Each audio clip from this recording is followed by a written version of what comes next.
The notification hit my phone at exactly 3:47 p.m. on a Tuesday afternoon, as I sat in the hospital parking lot after another grueling 12-hour shift as a pediatric nurse.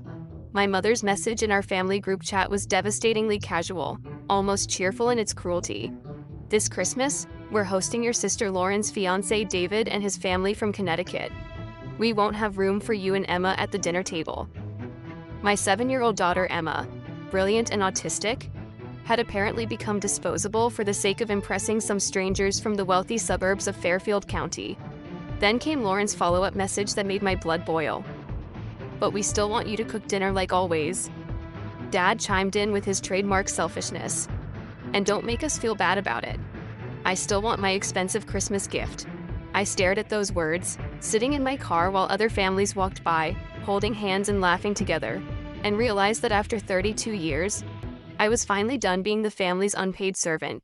This wasn't shocking news. This was just Tuesday in the Parker family of suburban Cleveland, Ohio. For over a decade, I'd been the designated cook, gift buyer, event planner, and emotional caretaker for everyone, while somehow never quite measuring up to be considered real family.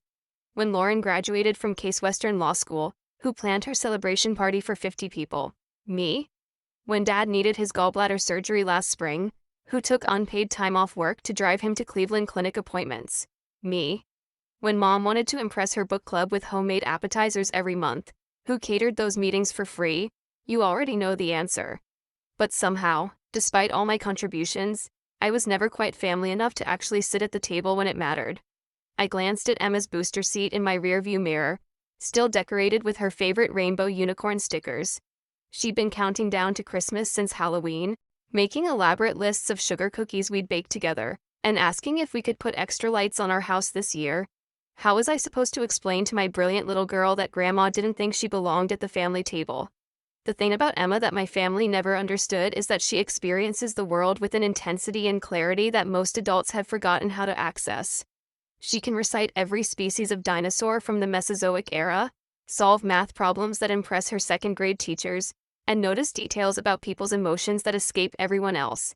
She just processes sensory input differently, needs routine to feel secure, and sometimes gets overwhelmed in chaotic environments. To my family, this translated to one word: embarrassment. Ever since Emma's autism diagnosis 3 years ago, family gatherings had become exercises in managing everyone else's discomfort with neurodiversity. They'd whisper about her stimming behaviors and suggest maybe she needed more intensive therapy, which was code for, keep her away from us when important people are around. They'd forgotten to mention time changes for Easter brunch, conveniently left us off the invitation list for the annual Lake Erie Cottage weekend, and consistently arranged seating that somehow never quite accommodated Emma and me. My phone buzzed again. Lauren's latest demand. Oh, and can you pick up Dad's new golf club set from Dick's Sporting Goods? Thanks. Right, of course. Let me just drop another $1,000 on someone who couldn't be bothered to save his granddaughter a chair at Christmas dinner. I sat there in that hospital parking lot, watching other families live their normal lives, and did something I'd never done before in my entire adult life. I turned off my phone without responding to a single message. That's when I realized something that would change everything. I didn't have to accept this treatment anymore. The emergency department was unusually quiet that evening, which gave me too much time to think while I helped Dr. Martinez treat a young boy who'd fallen off his bike. Kids are honest in a way adults forget how to be. This little guy looked at his scraped knee and said exactly what he felt. This hurts. Simple, direct, no family politics required. During my break, I finally turned my phone back on, to find 17 missed calls and 43 text messages. The family group chat looked like a tornado had hit it. Mom, Bianca, answer your phone immediately. Dad, this is ridiculous behavior, young lady. Lauren, are you seriously ignoring us right now? Then I saw something that made my blood pressure spike. A message from my Aunt Carol, who had apparently been added to the group chat. I heard about Christmas dinner. Can't wait to meet Lauren's fiancé. What time should we arrive? They'd invited extended family from Akron. There was plenty of room at that table. They just didn't want Emma and me there. I scrolled through years of similar patterns, each memory hitting like a physical blow. The family vacation to Myrtle Beach that Emma and I weren't invited to because it might be too stimulating for her. The Thanksgiving dinner where I cooked for 14 people but somehow there were only 13 place settings. Each time, I'd made excuses for them, convinced myself it was just poor planning rather than deliberate exclusion. But sitting there at 2 a.m., still in my scrubs, I finally spoke the truth I'd been avoiding to my colleague Sarah. My family is ashamed of my daughter because she's autistic. The words hung in the air like a confession that changed everything. The next morning, Emma bounced into our kitchen, wearing her favorite Christmas pajamas covered in dancing reindeer. She'd been planning our holiday traditions since October, making detailed lists of cookies we'd bake and decorations we'd hang. Her excitement was infectious and pure, without any adult complications attached. "Mama, can we make those reindeer brownies with the pretzel antlers this weekend?" she asked, carefully organizing her breakfast items in the precise line she needed to feel right in her world. Watching her arrange toast, orange juice, and vitamins with mathematical precision, I wondered how anyone could look at this beautiful, brilliant child and see a problem to be managed rather than a gift to be celebrated. That's when inspiration struck like lightning. I opened my laptop and started researching Christmas in New York City. The Plaza Hotel had a special holiday package that cost exactly what I'd been planning to spend on family gifts: ice skating in Central Park, the Christmas tree at Rockefeller Center, Broadway shows with matinee performances perfect for a 7-year-old who loves music and stories. Emma peered over my shoulder with curious eyes. "What's that, Mama?" "I'm looking at a very special Christmas adventure. Just you and me." Her face lit up like Times Square, like a real adventure, with fancy hotels and room service. "Exactly like that, sweetheart." For the first time in years, I felt genuine excitement bubbling up inside me. Not the anxious energy of trying to please impossible people, but real anticipation for something magical. The family calls intensified over the next few days. Each voicemail grew more demanding than the last. Dad left a particularly charming message.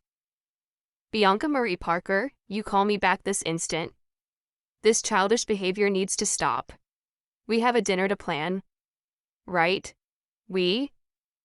As if I was part of the planning instead of just the unpaid kitchen staff. When Mom finally caught me during my lunch break, her voice was tight with barely controlled panic. "Bianca, finally. Do you have any idea how worried we've been?" "Worried about what, exactly?" "About you. You haven't responded to anything. Laura needs to finalize the menu, and your father is concerned about his golf clubs." I took a deliberate bite of my turkey sandwich, chewing slowly. Amazing how different conversations felt when you weren't desperately trying to fix everyone else's problems. "Mom, where exactly are Emma and I supposed to eat this magical dinner you're planning?" Silence. Then, "Well, you understand the situation. David's family is quite traditional from old Connecticut money. And with Emma's challenges, it might be better for everyone if you handled the kitchen duties while we managed the formal dining." Kitchen duties? Like hired help who wasn't worthy of sitting down with the family she'd served for years? "So we cook, but we don't eat?" Don't be dramatic, Bianca. You know we love you both. It's just complicated this year. Actually, it's quite simple. You're embarrassed of my daughter. It's not about embarrassment. It's about what works best for everyone. Everyone except Emma and me. I hung up without saying goodbye, something that would have horrified me just a week earlier. Now it felt like the only sane response to complete insanity. December 23rd dawned crisp and bright in Cleveland, the kind of winter morning that makes everything look like a Norman Rockwell painting. Emma was awake before her alarm, sitting cross-legged on her bed with her purple suitcase open, methodically checking her packing list one final time with the thoroughness of a NASA engineer. "Mama, did you remember your fancy dress for the hotel restaurant?" "I did." "Did you remember your special ice skating mittens?" "Check." "And my camera for pictures and my Christmas journal and my comfort blanket for the train." We were taking Amtrak to New York. Something Emma had been thrilled about since I told her. She loved the rhythm of train travel, the predictable rocking motion that felt like being gently rocked while watching America slide by outside her window. My phone had been mercifully quiet all morning, though I expected that to change soon. By now someone would have realized that Christmas dinner for 12 people wasn't going to magically cook itself. As we loaded our suitcases into my Honda, my neighbor Mrs. Patterson appeared at her mailbox with her usual friendly curiosity. "Going somewhere special for the holidays?" "New York City, Emma's first time." Emma practically bounced on her toes. "We're going to see the giant Christmas tree and go ice skating and eat fancy pancakes in our room." How wonderful. Nothing quite like Christmas in the city. The train pulled away from Cleveland's lakefront station as my phone started ringing insistently. Mom's number flashed on the screen. I glanced at Emma, who was completely absorbed in documenting our journey in her travel journal, drawing careful pictures of everything she expected to see. Bianca, thank goodness. Where are you? I'm standing in Giant Eagle and I can't find the shopping list you usually make. I'm not making a list this year, Mom. What do you mean? You always make the shopping list. How am I supposed to know what ingredients you need? I'm not cooking. This year, remember? Lauren said she'd handle it. But Lauren doesn't know how to cook for 12 people. 12 people? Even in her panic, she couldn't acknowledge that Emma and I had been excluded from her count. Then maybe you should have thought of that before you decided we weren't family enough to eat with. Bianca, where are you? You sound different. I looked out the train window at the Ohio countryside rushing past, then at Emma coloring contentedly beside me, and felt something I hadn't experienced in years: complete peace. I'm exactly where I belong, Mom. The Plaza Hotel lobby was everything I'd dreamed and more. Marble floors gleamed under crystal chandeliers that probably cost more than my annual salary, and Emma's eyes went wide as she took in holiday decorations that belonged in a fairy tale. A massive Christmas tree dominated the center space, decorated with gold and silver ornaments that caught the light like captured stars. Mama, it's like stepping into a movie. The concierge treated Emma like visiting royalty, offering her a special Plaza teddy bear and explaining all the holiday activities with genuine enthusiasm. No one looked at her with judgment or whispered about her excited hand flapping. Here, her joy was simply appreciated for what it was: beautiful. Our suite on the 12th floor had windows overlooking Central Park, and Emma ran from room to room exploring every luxurious detail. The sitting area had furniture more elegant than anything in our house, and the bathroom had a marble tub deep enough for proper bubble baths. Can we really order whatever we want from this menu? She asked, studying the room service options with scientific precision. Anything your heart desires, sweetheart. 20 minutes later, we were sitting by the enormous windows, sharing warm chocolate chip cookies, and watching horse-drawn carriages circle the park below. Emma had changed into her favorite unicorn pajamas and was providing running commentary, like her own personal travel documentary. That's when my phone, which I'd reluctantly turned back on, exploded with notifications. 17 missed calls, 42 text messages, and voicemails that probably contained language Emma shouldn't hear, but mixed in with the family panic were messages that surprised me. My cousin Jake from California, good for you, Bianca.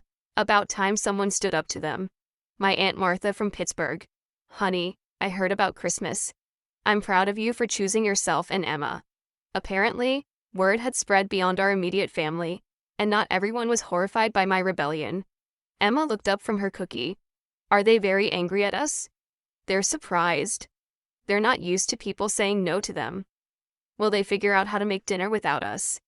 I thought about Lauren standing in a kitchen with no idea how to defrost a 20-pound turkey, Mom frantically calling restaurants that were already booked solid for Christmas, and Dad realizing his expensive golf clubs weren't magically appearing under the tree.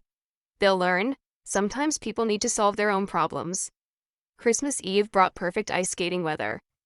Emma held my hand tightly as we stepped onto the Woolman rink, surrounded by snow-covered trees and families laughing together without any drama or exclusion. She fell exactly 3 times and got up giggling each time, eventually making friends with another little girl whose family was visiting from Texas.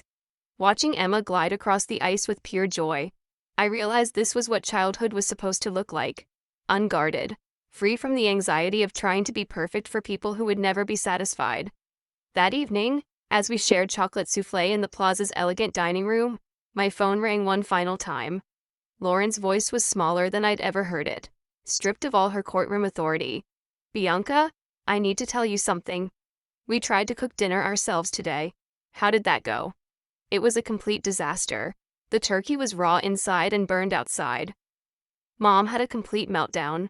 Dad ordered pizza for 12 people, and David's parents looked like they wanted to disappear through the floor. For the first time in our conversation, Lauren admitted something that changed everything. David's mother asked why our regular caterer wasn't available. I had to tell her the truth, that we don't have a caterer, that our sister has been doing everything for years, and we took it completely for granted. The vulnerability in her voice was something I'd never heard before. David's father works with special needs kids in his law practice. He explained things about autism that we never understood, how intelligent autistic children often are, how their different way of processing the world can be a gift. 3 months later, Emma and I were planning our spring break trip to San Francisco. We'd started a tradition of taking special adventures together, just the two of us. My family had kept their promises about doing better with varying degrees of success, but that was their journey to navigate. Emma and I had learned the most important lesson of all. Our worth wasn't determined by other people's ability to recognize it. We were enough just as we were, and we'd never forget that again. After all, once you've had Christmas at the Plaza, everything else is just gravy. If this story resonated with you, share your thoughts in the comments below about standing up for yourself and the people you love. Don't forget to subscribe for more stories about finding your worth and creating your own happiness. Remember, you don't have to accept crumbs and call it a feast. You deserve a seat at the table, and if no one offers you one, you can always build your own.